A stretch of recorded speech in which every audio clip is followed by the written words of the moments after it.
Muy bien. Y ya para terminar, pues la última clase de la semana 14 y la última clase del semestre, vamos a tratar los aspectos más importantes del tamizaje neonatal en Panamá. Al terminar la presentación, los estudiantes definen qué es el tamizaje neonatal y sus tipos. Tamizaje metabólico genético, tamizaje auditivo, tamizaje cardíaco. También identifican las enfermedades a las que puede aplicarse el tamizaje metabólico neonatal, analizan las características de las pruebas del tamizaje metabólico neonatal y enumeran las pruebas incluidas en el tamizaje metabólico neonatal en Panamá. Vamos a ver el concepto de tamizaje neonatal. ¿Por qué se llama así? ¿Por qué el tamizaje?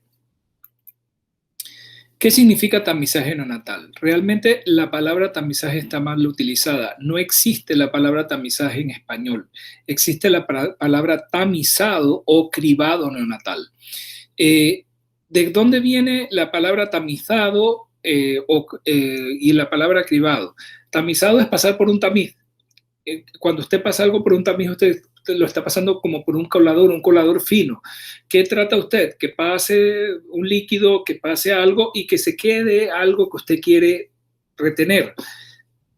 El significado es lo mismo. Cuando tenemos una población grande, normal, de bajo riesgo, usted le pone una prueba de cribado o una prueba de tamizaje para encontrar en esa población grande de bajo riesgo algunos individuos que tengan algún tipo de problema que todavía no ha dado manifestaciones, pero que si lo encuentro temprano, si lo diagnostico temprano, puedo hacer mucho para evitar complicaciones y evitar morbilidad. Entonces es algo así como pasar como una coladera. Los españoles dicen cribado. La criba es una especie de batea que tiene algunos agujeros por donde ellos lo usan para podríamos decir, ¿cuál sería el término aquí? Como cuando uno usa la batea para pasar para poder sacar o eliminar la hierba o lo que no sirve del trigo. Eso es lo que hace la criba. Separa el trigo de la basura o de la hierba.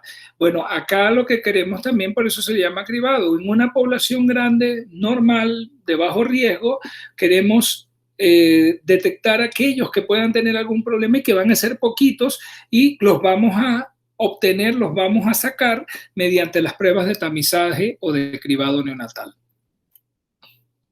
La Asociación Española de Pediatría de Atención Primaria define el cribado neonatal o prueba del talón, porque la mayoría le llaman así.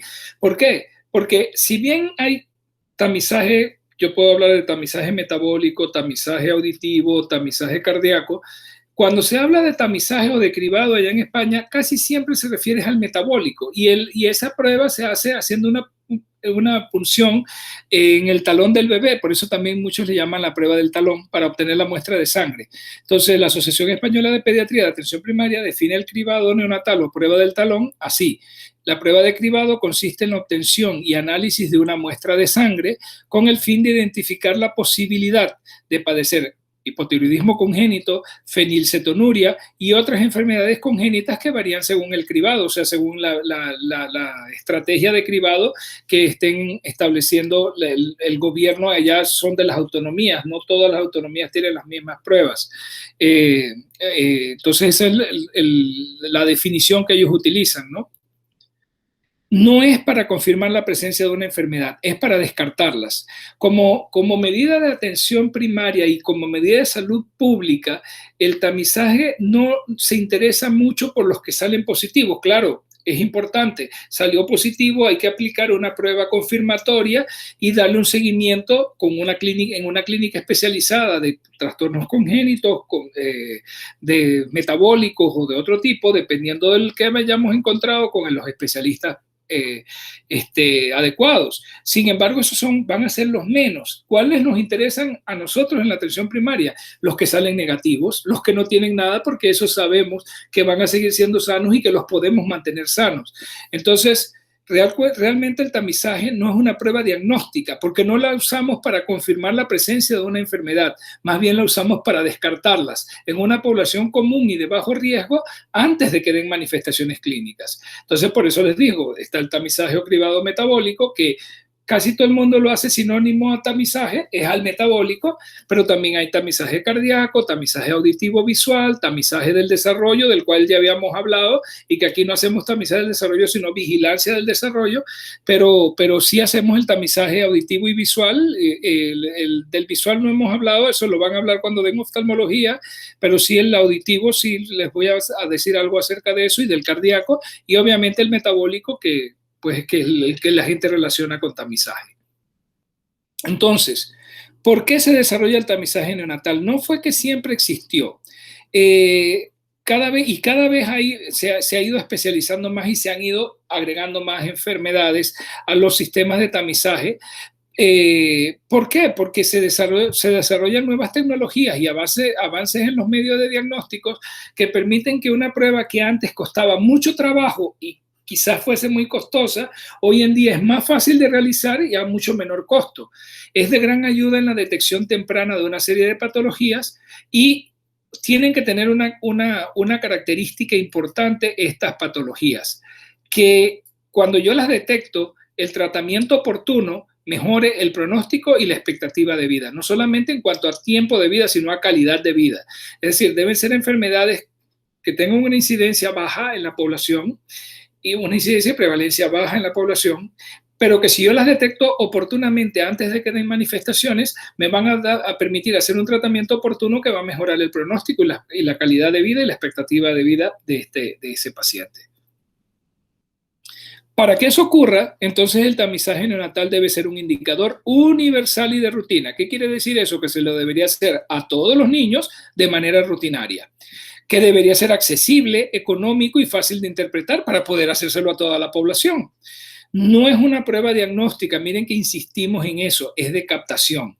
Cuando me sale una prueba del tamizaje positiva, yo tengo que referir a ese niño inmediatamente al centro especializado para la evaluación y se le van a aplicar pruebas confirmatorias. ¿Por qué? Porque lo que hace el tamizaje neonatal no es hacerme diagnóstico de problemas, es señalarme, captarme quién puede tener problema y luego a ese se le hacen más pruebas.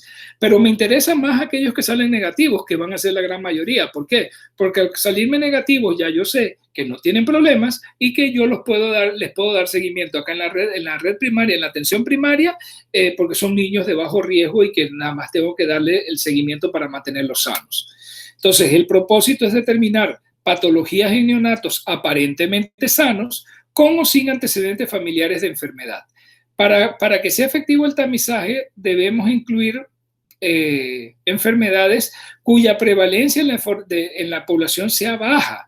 ¿Por qué? Porque si yo lo quiero hacer para una enfermedad cuya prevalencia es alta en la población, entonces no hago tamizaje, lo que hago es diagnóstico. Le hago pruebas de diagnóstico para diagnosticar dentro de la población quién tiene el padecimiento. Ahí sí amerita hacer diagnóstico. El tamizaje se hace para grandes grupos de recién nacidos aparentemente sanos, la gran mayoría de ellos van a estar sanos, pero para encontrar aquellos que podrían captarlos, que podrían tener alguna enfermedad rara, es decir, la prevalencia de esa enfermedad tiende a ser baja en la población para poder aplicarle entonces el tamizaje. Se toma mediante una muestra de sangre en papel de filtro a través de una punción del talón. Lo que se va a obtener en el papel de filtro es una mancha seca. Ese papel de filtro puede ser trasladado con gran facilidad dentro de un sobre. Simple y sencillamente no hay que tocarlo ni nada, el área donde están las muestras. Y la muestra debe tomarse a los 3 a 7 días de vida. Según la ley en Panamá, debe ser entre el tercero y cuarto día de vida. Por eso la cita de captación del recién nacido en su centro de salud debe ser entre el tercero y el cuarto día de vida para tomar esa muestra de tamizaje. Ahora, aquí hay ciertas distorsiones. Por ejemplo, lo que se quiere es hacerle una prueba universal y de rutina. Por lo tanto, las muestras deberían tomarse cerca de la casa de donde vive la familia, donde está el niño. O sea, en la instalación de la atención primaria debería tomarse, en todas deberían tomarse muestras. Las muestras entonces, como es en papel de filtros, una mancha seca, adecuadamente transportadas, pueden ser transportadas hacia el laboratorio regional donde se realizan. ¿Por qué les hablo de distorsión? Porque, por ejemplo, aquí en Chiriquí, el laboratorio regional donde se hacen las pruebas de tamizaje es el laboratorio del Hospital José Domingo de Ovaldía, pero no se toman muestras en las instalaciones de salud. La gente tiene que regresar al Hospital Ovaldía para que le tomen la muestra ahí. Entonces, se acumula gente en el salón, en el laboratorio, mamás que vienen con sus bebés, porque en el hospital nace una cantidad importante de bebés todos los días. Más de 20 partos, hay días incluso de muchísimos más, pero en promedio son más de 20 partos por día. Entonces ustedes se imaginan la cantidad de mamás viniendo al hospital. Algunas tendrían que venir de lejos, de muy lejos, a tomar la muestra de su bebé, y algunas no vienen. ¿Por qué? Porque se distorsionó el sistema. Las muestras se deben tomar en la instalación más cercana, en la instalación primaria. Eso no es difícil de tomar. Se puede capacitar al personal de enfermería para que lo tome. Y luego enviar ese papel de filtro, esa mancha seca, hacia el laboratorio de referencia donde se va a hacer la prueba.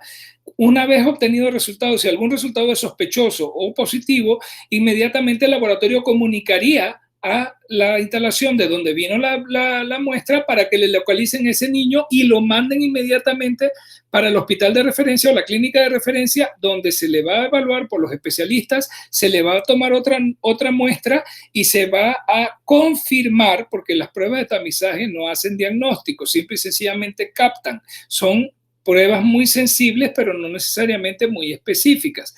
Entonces, hay que hacerle las pruebas confirmatorias, y si se confirma, ahí ahora sí, con la prueba confirmatoria se confirma el diagnóstico, ya el niño está captado y da el seguimiento entonces con él o los especialistas necesarios de acuerdo con la enfermedad que se diagnostique. En algunos casos, dependiendo de las enfermedades que se quiera diagnosticar, se puede necesitar muestra de orina. Por ejemplo, la enfermedad de orina en jarabe de maple, necesariamente hay que tener una muestra de orina para diagnosticarla. Es útil en enfermedades metabólicas, hormonales y de base genética. Entonces, en Panamá el tamizaje está regulado por ley. La ley número 4 del 8 de enero de 2007, que crea el Programa Nacional de Tamizaje Neonatal y dicta otras disposiciones. Y en su artículo 1 establece que se crea el Programa Nacional de Tamizaje Neonatal, cuyo regente es el Ministerio de Salud, con el objeto de detectar enfermedades metabólicas o endocrinológicas en el recién nacido para disminuir la morbimortalidad y discapacidad infantil. Y ese objetivo es claro. Características del tamizaje neonatal en Panamá: debe ser universal, pero ya les digo, para ser universal tenemos que ofrecerlo, la toma de muestras lo más cercano a donde vive la mamá con su niño. Debe ser gratuito, siguiendo las normas de bioseguridad. ¿Por qué? Porque estamos trabajando con sangre. Y debe haber protocolos de control de calidad internos y externos con respecto a los resultados. Es decir, debe haber controles de calidad para asegurar que los resultados se están siendo certeros, están siendo bien llevados. En el artículo 4, la ley dice que en su fase inicial el tamizaje neonatal incluirá el diagnóstico precoz de hipotiroidismo congénito, fenilcetonuria, galactosemia, glucosa 6-fosfato de deshidrogenasa, hemoglobinopatías e hiperplasia suprarrenal congénita. El órgano ejecutivo queda facultado para ampliar el número y tipo de enfermedades que deben ser detectadas a través del tamizaje neonatal. La ley es de 2007, estamos en 2020, 13 años después y todavía seguimos haciendo las mismas 6 pruebas. Eso es lo que pasa aquí cuando las cosas se hacen de esta manera. Tenía que haber una comisión nacional que estuviera dando seguimiento a esto, porque ya hay países con mucho menos recursos que Panamá que ya hacen tamizaje para 30 y pico, 40 enfermedades. No se justifica que nosotros todavía estemos con las mismas 6. ¿Cuál es el problema? Que no hay un seguimiento. Entonces, por ejemplo, el Hospital del Niño está haciendo tamizaje para más enfermedades, pero ellos tomaron la decisión de hacerlo ellos por su cuenta. Eso me crea brechas de inequidad. ¿Por qué? Porque quiere decir que los que nacen allá en Panamá, en la maternidad del Hospital Santo Tomás, y que los atienden los pediatras del Hospital del Niño, reciben más una atención más amplia que los que nacen en el resto del país. El Hospital Ovaldía ha agregado algunas pruebas también, no tantas como el Hospital del Niño, pero no debe ser así, no debe ser que cada hospital vaya agregando, porque volvemos a crear brechas de inequidad. Esto debe ser a nivel nacional y, como dice el otro artículo, el regente es el Ministerio de Salud. Hay que poner orden. Y dice que el órgano ejecutivo queda facultado para ampliar el número y el tipo de enfermedades. Ya debió hacerse, pero claro, hay que establecer una comisión. Esa comisión debe ser de alto nivel, con genetistas, con endocrinólogos pediatras, todo para ver de acuerdo a la prevalencia de ciertas enfermedades en Panamá, qué enfermedades vale la pena incluir dentro del tamizaje neonatal. Entonces, los que están incluidos hasta ahora, la detección del hipotiroidismo congénito. Es importante la detección del hipotiroidismo congénito porque cuando el niño nace sin manifestaciones. Pero si no lo detecto tempranamente y no inicio tempranamente y oportunamente la terapia de reemplazo con hormona tiroidea, cuando me doy cuenta que algo está mal y hago el diagnóstico, ya es tarde, ya el daño cerebral por el hipotiroidismo es importante. El niño va a quedar con discapacidad intelectual, va a quedar incluso con alteraciones del propio crecimiento. Entonces, es sumamente importante hacer ese tamizaje de hipotiroidismo congénito. ¿Qué se mide? La TSH. En el hipotiroidismo congénito la TSH está elevadísima. Hay disminución del riesgo de afectación severa del crecimiento y el desarrollo si lo hago el diagnóstico oportuno. Por lo tanto, capto con el tamizaje, hay sospecha, ese niño debe ser inmediatamente captado allá en la atención primaria, buscado y enviado a la clínica de enfermedades congénitas. Como es hipotiroidismo y es endocrinológica, ¿quién lo va a ver? El endocrinólogo pediatra, que afortunadamente aquí en la región ya tenemos un endocrinólogo pediatra. Y se hace la prueba confirmatoria, porque esta requiere pruebas confirmatorias. Si se confirma el hipotiroidismo congénito, inmediatamente ese niño va a comenzar una terapia de reemplazo con levotiroxina y vamos con esa terapia de reemplazo a evitar todas las secuelas de afectación severa de crecimiento y desarrollo que iba a tener ese niño si no se hace ese diagnóstico temprano. Entonces, no solamente tenemos que tener el tamizaje, sino que tenemos que tener disponibilidad de pruebas confirmatorias y de seguimiento especializado. Ambas las tenemos aquí en la región, así que este es óptimo para nosotros, ¿no? La fenilcetonuria. Hay un déficit de una enzima, de la fenilalanina hidroxilasa. ¿Qué pasa? Normalmente cuando comemos todo tipo de comidas, en el caso de los niños lo que toman es leche materna, pero la leche materna también tiene toda una serie de aminoácidos producto de lo que mamá come, y la leche materna es rica en fenilalanina. Entonces, todas esas proteínas que el niño recibe a través de la leche materna las va a digerir y se van a producir aminoácidos, entre ellos la fenilalanina. Por acción de la fenilalanina hidroxilasa hay va a haber metabolismo de la fenilalanina y producción de tirosina. ¿Qué pasa si hay déficit de la fenilalanina hidroxilasa? No hay producción de tirosina y la fenilalanina se comienza a acumular.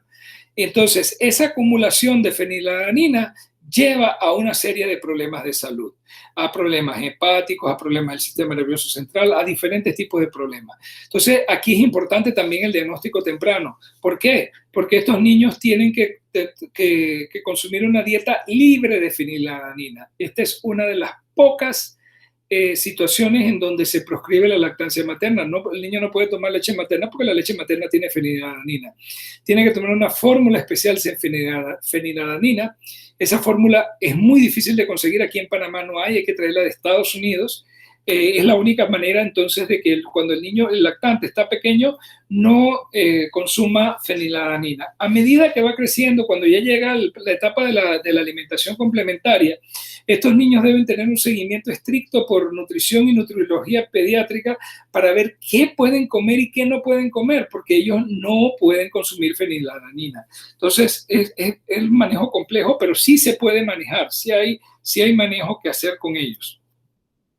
Galactosemia es un déficit enzimático en el metabolismo de la galactosa. ¿Qué enzima está deficitaria? La uridiltransferasa de galactosa 1-fosfato. Al no haber actividad de la uridiltransferasa de galactosa 1-fosfato, se acumula galactosa 1-fosfato y esto lleva a hepatomegalia, cirrosis, a cataratas, puede llevar a fallo renal, a enfermedad renal crónica, con daño cerebral, insuficiencia ovárica. Y el tratamiento es una dieta totalmente libre de lactosa y de galactosa. Por lo tanto, esta es otra indicación para no dar lactancia materna. El azúcar de la leche humana es la lactosa, por lo tanto, el niño no puede consumir leche humana. Aquí en estos casos sí, la fórmula que toman sí hay en el medio, aquí en Panamá, tienen que tomar una fórmula a base de soya, porque eso, al ser de origen animal, no tiene ni siquiera trazas de lactosa. Esa es la fórmula que tienen que tomar, es la única indicación como tal que hay así, con evidencia clara y que es indiscutible para prescribir una fórmula a base de soya, es la galactosemia. Entonces, obviamente esas fórmulas a base de soya tienen que estar correctamente complementadas con taurina y con otros aminoácidos y todo, porque no es una fórmula, no tiene la calidad biológica de una fórmula a base de proteína animal, pero no se puede dar nada de origen animal porque no van a tolerar y la acumulación de galactosa o no fosfato tiene todo este tipo de problemas, ¿no? La otra es la deficiencia de glucosa 6-fosfato de deshidrogenasa. La deficiencia de glucosa 6-fosfato de deshidrogenasa es una enfermedad de tipo hereditario y que tiene manifestaciones hematológicas. Es un trastorno genético ligado al sexo. La mayor concentración de glucosa 6-fosfato de deshidrogenasa está en la membrana de los eritrocitos, por lo tanto, la célula más afectada va a ser el eritrocito. ¿Qué hace la glucosa 6-fosfato de deshidrogenasa? Va a participar en la síntesis de glutatión en el eritrocito, y el glutatión es el principal agente antioxidante de la membrana del eritrocito. Por lo tanto, ante el déficit de glucosa 6-fosfato de deshidrogenasa va a haber déficit de glutatión en los eritrocitos, y eso va a disminuir el poder antioxidante que tiene el eritrocito y la exposición a agentes oxidantes como los antipalúdicos, el ácido acetilsalicílico, la nitrofurantoína, todos los antiinflamatorios no esteroideos, la quinidina, quinina, las sulfamidas, la exposición por ejemplo, ante la naftalina, las bolitas esas de naftalina que le ponen a la ropa, que la gente le llama alcanfor, o sea, eso es naftalina, eso es altamente oxidante. Y a veces le ponen a la ropita del niño, a veces le ponen una pulserita, aquí una tabletita de alcanfor, dice que para que no sé qué cosa, que no lo gen y que no sé qué. Imagínense que el niño tenga deficiencia de glucosa 6-fosfato de deshidrogenasa, van a hacer unos procesos de hemólisis tremendos, y una hemólisis en el recién nacido implica liberación de hemoglobina que al metabolizarse va a producir bilirrubinas y puede producir hiperbilirrubinemia severa, encefalopatía bilirrubínica y la secuela de encefalopatía bilirrubínica, que es el kernícterus, y eso lo vamos a ver el otro semestre con detalle con la patología neonatal. También ante las infecciones y estrés puede haber hemólisis debido a que el eritrocito no soporta el estrés oxidativo por la deficiencia de glucosa 6-fosfato de deshidrogenasa. Entonces aquí no hay un tratamiento, sino lo que hay que hacer es aconsejar a la familia para no exponer al niño, y obviamente eso tiene que estar consignado en el expediente del niño de alguna manera, y el niño después, a medida que va creciendo, debe saberlo, porque no se debe exponer ante agentes prooxidantes, porque va a desarrollar hemólisis. Y hay que tener mucho cuidado cuando hace infecciones o cuando está sometido a estrés. La otra que está incluida en el tamizaje es el tamizaje de las hemoglobinopatías, y ese se hace a través de la electroforesis de hemoglobina. ¿Qué ventaja tiene detectar oportunamente una hemoglobinopatía? Específicamente aquí en Panamá la más frecuente es la ESS, la anemia falciforme. Ella no da manifestaciones tempranas en la etapa de lactante, comienza a dar las manifestaciones después de los 4 o 6 meses. ¿Qué ventaja tiene que hagamos el diagnóstico antes de que el niño haga manifestaciones? Ok, comenzar el seguimiento especializado, que en este caso va a ser por hematología pediátrica desde el momento en que se confirma el diagnóstico. ¿Por qué? Porque incluso antes de que dé manifestaciones clínicas, ellos tienen alteración a la respuesta, por ejemplo, a los gérmenes capsulados, hemófilos influenza, neumococo. Entonces hay que estar pendiente con las vacunas al día con esos niños. Se les da penicilina profiláctica, aun cuando estén vacunados, se les da penicilina profiláctica. Esto es uno de las pocas indicaciones que hay de dar penicilina profiláctica en niños, porque eso evita la sepsis, sobre todo por neumococo. Y ahora que hay también vacuna conjugada contra el neumococo, miren, es eso, el hecho de tener vacunas y dar la penicilina profiláctica ha mejorado la sobrevida de los falsémicos, además de la presencia del seguimiento especializado por el hematólogo pediatra, ha mejorado la sobrevida de los falsémicos de una manera espectacular. Los falsémicos antes, una gran cantidad se morían de niños antes de los 5 años por sepsis. Y luego eran pocos los que llegaban a la adolescencia, y ya cuando llegaban a la adolescencia tenían una serie de complicaciones y era raro los que llegaban a la edad adulta. Hoy en día, la mayor parte de los falsémicos llega a la edad adulta. Es más, cuando den obstetricia, un capítulo que hay es el embarazo en paciente falsémica, y ese es un dolor de cabeza, un embarazo de alto riesgo. Porque hoy en día las mujeres falsémicas llegan a la edad fértil, se casan, tienen hijos y todo, ¿no? Entonces, ha habido una diferencia notable, y el tamizaje de las hemoglobinopatías, la captación temprana y el seguimiento especializado temprano ayuda muchísimo a mejorar sobrevida y calidad de vida de estos recién nacidos y luego niños y adolescentes. Van a crecer mejor, van a crecer sin tantas complicaciones y van a llegar a adultos y pueden desarrollar una vida bastante productiva. Miren, todavía cuando yo comencé a ser pediatra, cuando yo era residente de pediatría y comencé a hacer pediatría, cuando comencé a trabajar incluso acá en el Hospital Ovaldía en el 2003, todavía uno veía muchos pacientes falsémicos hospitalizados. Hoy en día eso es raro. La mayor parte de los pacientes falsémicos ya no se hospitalizan. Con la disponibilidad de vacunas y el seguimiento especializado de todo, esos pacientes les va bien, ya ni se hospitalizan. Obviamente también no solamente se detecta el SS o los heterocigotos complejos como SC y S-beta-talasemia, sino que se detectan los heterocigotos asintomáticos, por ejemplo los AS. Esos son niños sanos, niños normales, no van a tener ninguna manifestación clínica significativa. Sin embargo, es importante que ellos lo sepan por consejo genético. Cuando ese niño o niña que es AS llega a la edad reproductiva, hay que comenzarle a dar consejería, porque debe elegir pareja que no sea portadora de la hemoglobinopatía S también, que no sea S, porque pueden tener niños falsémicos. Entonces, hasta para eso sirve, para dar consejo genético. Como les decía, pues entonces la detección temprana ha llevado a una mejoría notable de la sobrevida del paciente pediátrico con hemoglobinopatía, un mejor pronóstico de vida y de calidad de vida. El otro que está aquí en el tamizaje nacional en Panamá es la hiperplasia suprarrenal congénita. La más frecuente es la deficiencia de 21-hidroxilasa. Esto lleva a niveles elevados de 17-hidroxiprogesterona. ¿A qué lleva esto? A la presencia de genitales ambiguos en niñas, y en niños, en varones, puede llevar a pubertad precoz. Y hay formas peligrosas como las formas perdedoras de sal. Todo esto es manejo especializado, pero sí es importante diagnosticar oportunamente y referir. Esto lo maneja sobre todo el endocrinólogo. Aquí hay que hacer mucho manejo endocrinológico en el tratamiento de estos niños, pero clínicamente ellos también pueden presentar esto. Fíjense, esto parece como si fuera un escroto bífido con un micropene.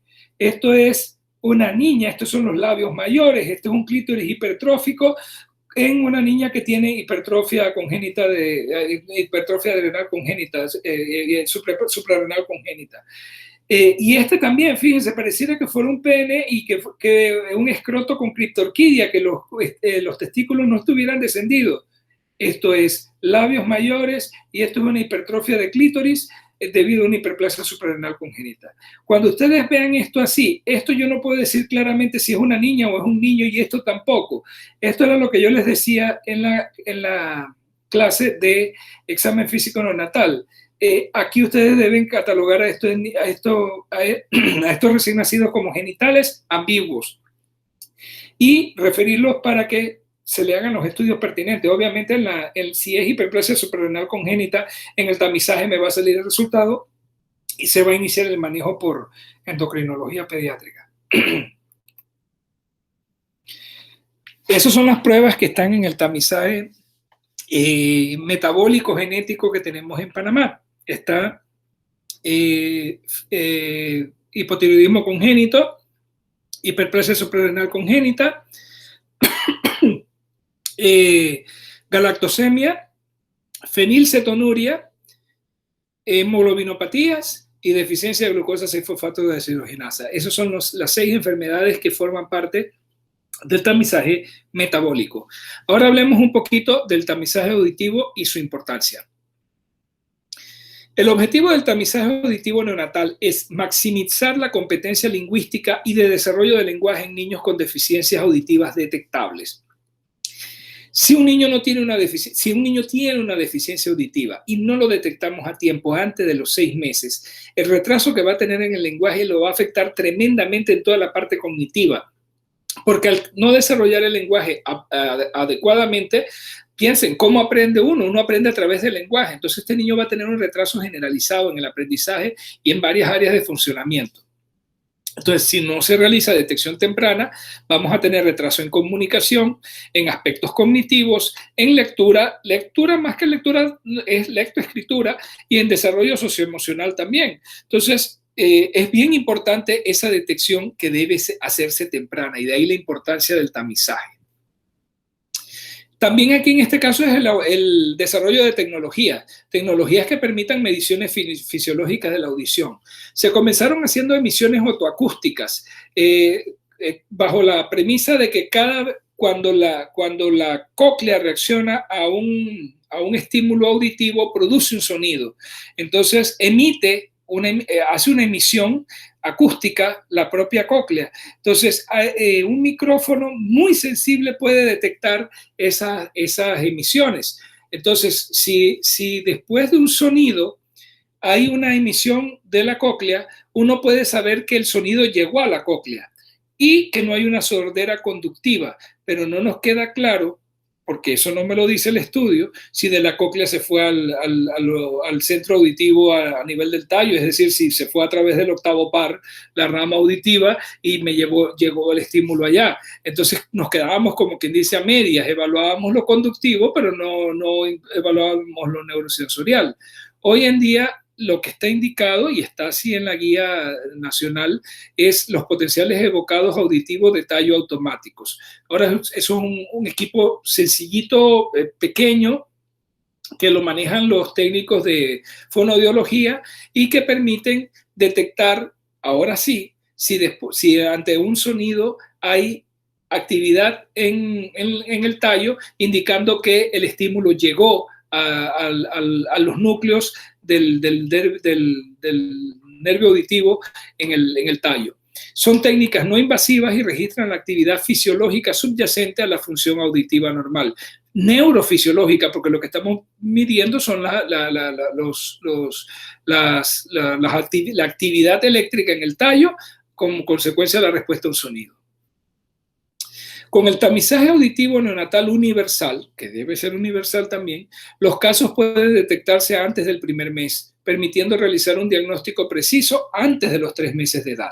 Se inicia la intervención con estimulación temprana, adaptación de audífonos o preparación para cirugía de implante coclear antes de los 6 meses, si alguna de estas es posible y si el defecto es se puede compensar, se puede tratar mediante audífonos o mediante implantes cocleares.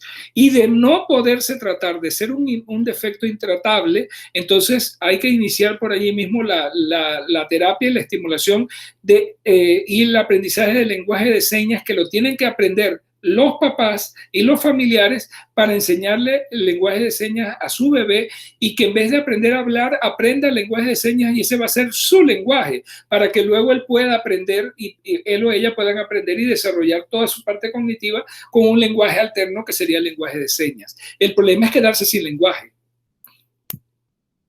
Diversos estudios demuestran que si un niño con deficiencia auditiva es diagnosticado y tratado cuando se puede tratar antes de los 6 meses de vida, su desarrollo global, incluyendo el lenguaje, será como el de un niño normoyente cuando tenga 3 años. Es decir, va a compensar el retraso de los 6 primeros meses en esos siguientes meses, gracias a la plasticidad cerebral.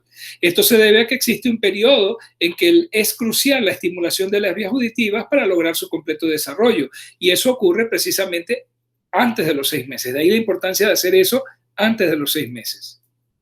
Aunque existen factores de riesgo para el desarrollo o la presencia de hipoacusia en el recién nacido, no me puedo basar solamente en ellos, porque si si fuera 100% predictivos esos factores de riesgo, no sería necesario el tamizaje. Yo buscaría en la historia los factores de riesgo y me enfocaría en ellos. Pero miren que no es tan preciso. ¿Por qué? Porque del total de los niños con hipoacusia, solo el 50% corresponde al grupo de alto riesgo por los factores de riesgo. El resto proviene de niños sanos. Entonces yo no puedo predecir en un niño que está sano, que lo veo sano, que no tenga no tenga factores de riesgo, que no tenga algún tipo de hipoacusia. Entonces, de ahí la importancia de que este tamizaje auditivo sea universal. Es por esto que el tamizaje auditivo neonatal debe ser entonces universal para todos los recién nacidos. Esta es la tabla de factores de riesgo para la hipoacusia del recién nacido, pero ya les digo, 50% de los pacientes no tienen ninguno de estos factores de riesgo.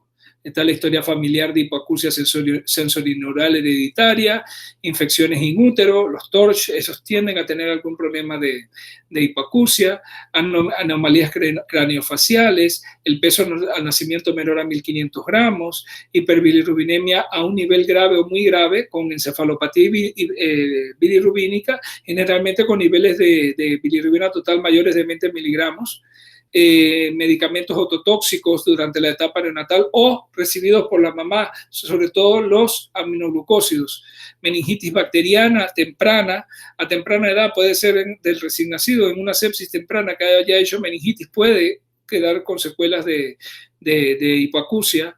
Un Apgar de 0 a 4 al minuto y 0 a 6 a los 5 minutos no es mandatorio, pero podría indicar el riesgo de problemas neurológicos, entre ellos hipoacusia. Ventilación mecánica por 5 días o más en la etapa neonatal, estigmas u otros hallazgos de un síndrome que incluye hipoacusia sensorineural o conductiva, el síndrome alcohólico fetal, la septicemia neonatal, sobre todo cuando es temprana, consanguinidad de los padres, síndrome de distrés respiratorio, sobre todo cuando hay aspiración de meconio, y la prematuridad. Estos son todos los factores de riesgo más importantes, pero ya les digo, la ausencia de factores de riesgo no excluye la posibilidad de hipoacusia. 50% de los niños con hipoacusia no tienen ninguno de estos factores de riesgo. Evaluaciones posteriores al tamizaje. El tamizaje se le debe hacer en la etapa neonatal. Antes de salir del hospital debe hacerse el tamizaje con potenciales evocados auditivos automáticos de tallo. Pero posteriormente uno debe hacer en todas las citas de control con el médico, uno debe explorar los oídos. Siempre debemos explorar los oídos. El otoscopio debe estar en nuestro consultorio, y aunque no haya quejas de los oídos, hay que explorarlo. Debe complementarse con preguntas a la madre sobre la capacidad del niño o niña de escuchar y la respuesta ante sonidos de diferentes características. En recién nacidos con factores de riesgo de hipoacusia progresiva o de comienzo tardío, aunque hayan tenido un resultado de PASA le ponen el resultado de tamizaje cuando pasó la prueba, aunque haya pasado la prueba en el tamizaje auditivo neonatal universal, se realizarán evaluaciones auditivas cada 6 meses hasta los 3 años de edad. Esto es importante, no solamente es el neonatal. El tamizaje auditivo tiene implicaciones que en algunos niños yo debo seguir haciendo pruebas cada 6 meses. ¿Por qué? Porque y para ponerles un ejemplo nada más, los niños afectados por citomegalovirus pueden nacer sanos y le hacen el tamizaje neonatal y auditivo y escuchan bien. Y a los 8 meses, 9 meses o más adelante comienzan a presentar déficit auditivo. Entonces a estos niños hay que darle seguimiento, sobre todo cuando tenemos sospechas de que tengan estas hipoacusias progresivas o de comienzo tardío. Estos son 3 artículos nada más para que ustedes vean que esto no es nada más acá en Panamá. Y claro, el tamizaje auditivo tampoco es que es desde hace mucho tiempo que se está haciendo.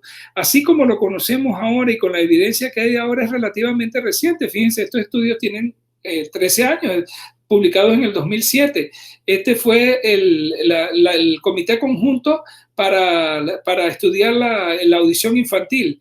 Esto fue en el 2007, esta es una declaración de posicionamiento de ese grupo y se llamaba las guías, principios y guías para la detección temprana de la audición y programas de intervención, publicado en Pediatrics en 2007. Eso fue, como quien dice, la postura inicial de este grupo, pero luego, ya en el 2008, en la misma revista en Pediatrics, todo esto avalado por la Academia Americana de Pediatría, los servicios, la Fuerza de Tarea de los Servicios Preventivos de los Estados Unidos propone y hace mandatorio el tamizaje universal para pérdida auditiva en los neonatos. Esto era una indicación mandatoria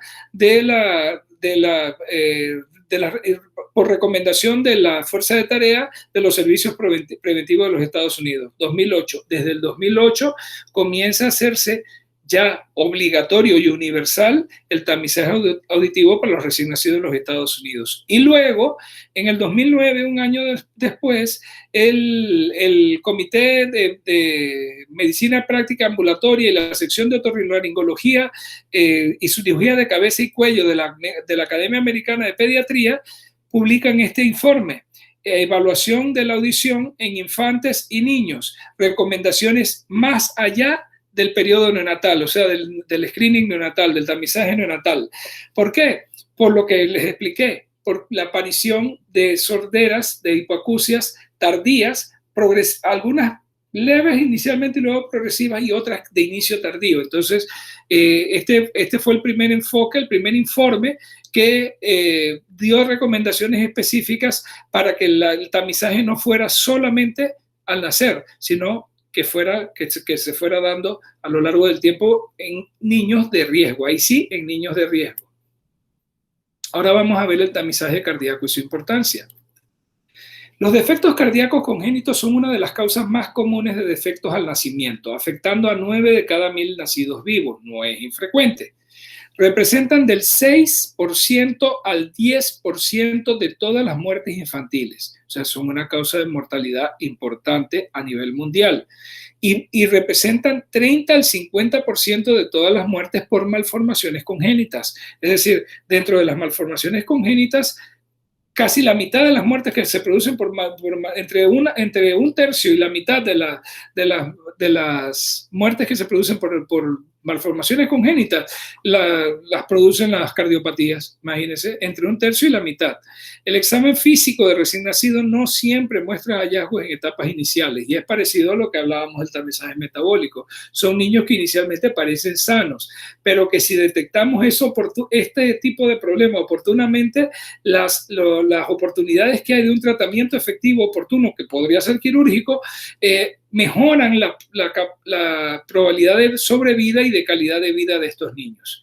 El electrocardiograma y la radiografía de tórax son herramientas de detección sensibles, sin embargo, no siempre distinguen entre los neonatos con y sin enfermedad cardíaca. El mejor método de detección es el ecocardiograma, el ultrasonido cardíaco, el ecocardiograma. Sin embargo, es muy costoso, muy engorroso, muy difícil y lo tiene que hacer un especialista, un subespecialista. En el caso de los niños tendría que ser el cardiólogo pediatra ecocardiografista.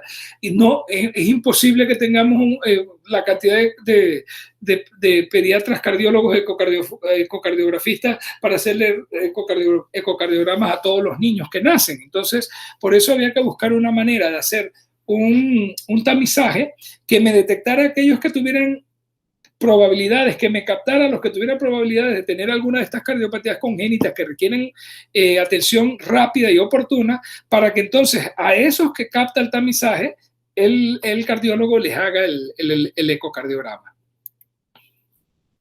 Entonces, se comenzó a considerar la oximetría de pulso como una modalidad complementaria de la exploración física del recién nacido. La oximetría de pulso tiene la ventaja de que es un procedimiento no invasivo que mide la cantidad de oxígeno en el torrente sanguíneo mediante el porcentaje de la saturación de la hemoglobina. Se puede utilizar como herramienta de detección para la enfermedad cardíaca congénita compleja en los recién nacidos, siendo más fácil de conseguir que la ecografía, es decir, que la ecocardiografía. ¿Por qué? Porque el tamizaje cardíaco utilizando la oximetría del pulso generalmente lo hace el personal de enfermería adecuadamente capacitado para realizarlo y para interpretarlo. Entonces es mucho más fácil de hacer, es no invasivo, es fácil, es barato y es el estándar de oro para... ¿Por qué? Porque, como les decía, el estándar de oro es la ecocardiografía, pero no podemos hacer la ecocardiografía a todos los recién nacidos, eso es inasequible, no sé, tendríamos que tener un montón de cardiólogos pediatras con ecocardiógrafos para estar haciendo eso, es muy costoso. Entonces, se toman mediciones en los recién nacidos entre las 24 y 48 horas de vida o justo antes de su egreso, si es de corta estancia. El recién nacido debe tener al menos 35 semanas de edad gestacional, es decir, no se debe hacer en pretérminos menores de 35 semanas, se debe hacer más de 35 semanas en adelante. Y cuando vamos a hacer la prueba, el recién nacido debe estar despierto, alerta, confortable y quieto para que la prueba sea confiable. Se tomará la oximetría de pulso en la mano derecha. ¿Por qué en la mano derecha? Porque esa es preductal. Recuerden que el tronco brachiocefálico derecho sale antes del ductus. En el lado izquierdo sale después del ductus, es postductal. La mano derecha es preductal, esa sería la preductal, y en uno de los pies. Los pies ya sí son todos postductales, ¿no? Entonces se le toma manito derecha y uno de los pies. Se pone el oxímetro de pulso. ¿Cuándo el cribado es negativo? El cribado es negativo cuando ambos valores son mayores o iguales a 95%. Es decir, si tengo 96% o 97% en la mano y 96% en el pie, ese tamizaje es negativo. Es decir, ese niño no tiene problemas de cardiopatías complejas que ameriten una evaluación urgente. ¿Ok? También podría ser que estuviera cerquita o ligeramente por debajo del 95%, pero que la diferencia de la saturación entre la mano derecha y el pie sea igual o menor a 3%. Es decir, por ejemplo, digamos que le salió 96 en la mano derecha, pero en el pie le salió en 94. Y uno podría decir, bueno, pero le salió por debajo de 95 en el pie. Sí, pero la diferencia entre la mano y el pie no es mayor, no es de 3 o mayor, es menor de 3, es 2%. Era 96 y 94. Entonces también se considera negativo. Cuando la diferencia es menor a 3%, se considera negativo. El cribado es positivo en las siguientes situaciones. Cualquier valor de saturación igual o menor del 89% en mano derecha y pie, es decir, un niño que me marca 88, 87 en mano y pie, ese es un tamizaje positivo, lo tiene que ver el cardiólogo y hay que hacer el eco con urgencia. Cuando la saturación está entre 90 y 94 en mano derecha y pie, pero existe una diferencia de 4% mayor entre mano derecha y pie, en ese caso no lo considero positivo de una vez, sino que lo repito. Tengo que repetir el cribado en 1 hora. Si cuando lo repito en 1 hora vuelve a salir positivo, repetir nuevamente en 1 hora, o sea, lo hago 3 veces, ¿ok? Lo hice, me salió entre 90 y 94, pero la diferencia, o había una diferencia mayor de 4% entre los dos, lo repito una vez. Si me vuelve a salir entre 90 y 94% y una diferencia mayor a 4%, lo vuelvo a repetir una tercera vez. Si ya es positivo la tercera vez, ya lo considero positivo. Y cuando el cribado es positivo, se debe completar el protocolo de estudio realizando ecocardiograma para descartar cardiopatía congénita. Eso sí lo hace entonces el cardiólogo, pero eso lo va a hacer nada más a los que les sale el tamizaje positivo. Entonces, en conclusiones, el tamizaje neonatal es una estrategia de salud pública. tenemos la necesidad de que sea universal para poder que dé los resultados que queremos. La importancia del papel de la atención primaria es insoslayable. Vuelvo y les repito, las muestras deberían tomarse a nivel del primer nivel de atención, y la captación cuando el laboratorio de referencia encuentra algún laboratorio sospechoso, algún resultado sospechoso o positivo que requiera la confirmación y el abordaje por los especialistas, sería el primer nivel de atención quien localizaría al recién nacido a su mamá para mandarlo inmediatamente al hospital. Entonces es muy importante el papel de la atención primaria en la captación de los casos detectados. Y algo que todavía nos falta acá, porque está a nivel hospitalario los protocolos, pero no se han, como quien dice, socializado con toda la red, con la red primaria, es que debe haber protocolos claros y capacitación en recurso humano de qué hacer en caso de una sospecha con un tamizaje. Esos son todavía cositas que nos quedan en el tintero y que hay que desarrollar, y obviamente ampliar ese tamizaje metabólico, que deberíamos tener ya muchas más pruebas incluidas. Entonces, recordar que si es una medida de salud pública, es una estrategia de salud pública. ¿Por qué? Porque sobre todo los que me salen negativos son los que más me interesan en la atención primaria. Yo, en el primer nivel de atención, ya sé que esos les salió el tamizaje negativo, ya sé que lo que tengo que hacer de ahora en adelante es mantenerlos sanos. Muy bien, y terminamos con la última clase del semestre.